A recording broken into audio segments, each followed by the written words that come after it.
by Princess of Romania, who became the Queen of Yugoslavia. You see, this house is not maintained. It's, I don't know, unfortunately, it's like that. There's a lovely house over there in the middle of this part.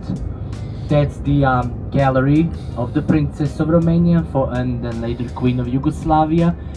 And check the rooftop. It's not a regular one. Samo ti vozi. Look how they made it out of.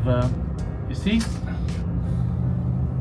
You have this kind of roof in the Philippines? Yes. Yes.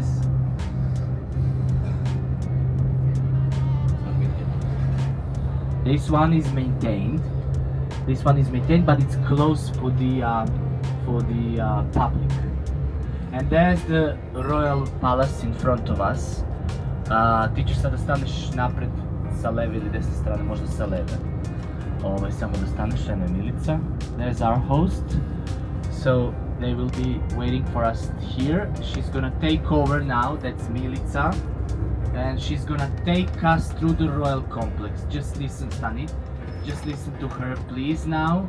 And know what she has to say. Hello guys.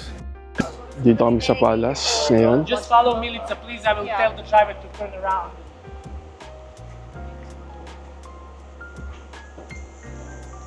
Hey guys, papasok kami ng palace.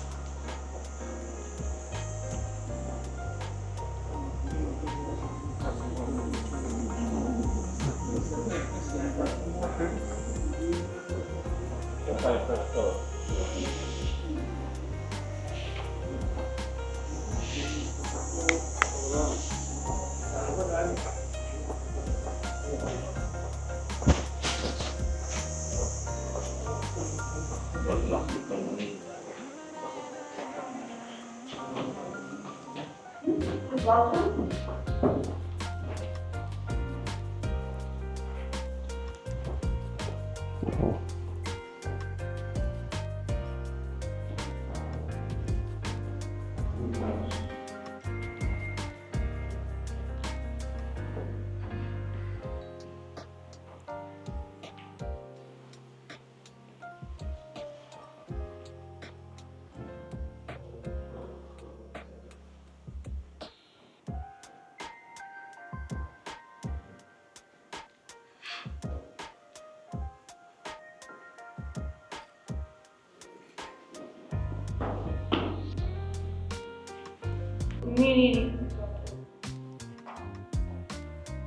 So, welcome to the Royal Palace. Today you will see the main residence of their Royal Highnesses, the Crown Prince Alexander, Crown Prince Catherine, and the whole royal family, including the hereditary Prince Philip, the Prince Alexander, and the family. I would like just to ask you for one favor, because in the palace it's not allowed to take photos or videos.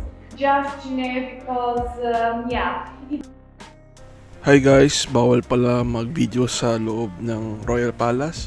So, pero pwede namang mag-picture. So, pinakita nila yung mga dating gamit ng king.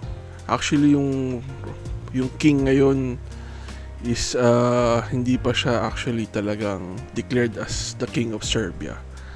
So, more of symbolism lang siya. So, maganda yung place, open sa public, pero dapat may appointment. So pinapakita dito yung mga gold-plated rooms, yung mga gamit na sinauna or years na, like kagaya nung nasa background na cloth. I think more than 1,000 years or something like that. Part pa siya ng ibang empire. Actually, itong Royal Palace is tinitirhan pa ng current king. So, itong sa baba, basement to actually, gaming room, parang personal room ng king. So, may movie theater, may playground, may poker place, meeting room. Actually, ang ganda, parang man cave.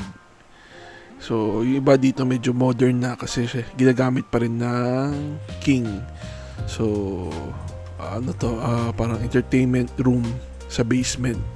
Medyo malamig siya, hindi kagaya ng sa taas. Parang may sarili siyang ventilation. Ito, pinapakita dito yung movie room niya. Medyo, ito naman is pinapakita yung parang meeting room or poker place. So, maganda yung Royal Palace. Yung Royal Palace may sariling Orthodox Church na years na rin. Sobrang tagal na ginawa. So actually nung inoccupy ito ng ibang lahi, dinesecrate nila yung ibang figure. So yung iba ni-restore lang nila. So maganda yung church, personal church ng hari.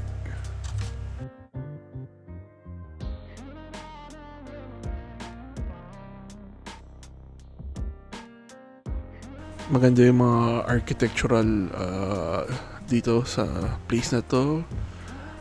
Maganda yung pagkagawa, artist talaga. Yung mga painting, hand painted. So magandang bisitahin ito kung pupunta kayo sa Serbia, yung Royal Palace.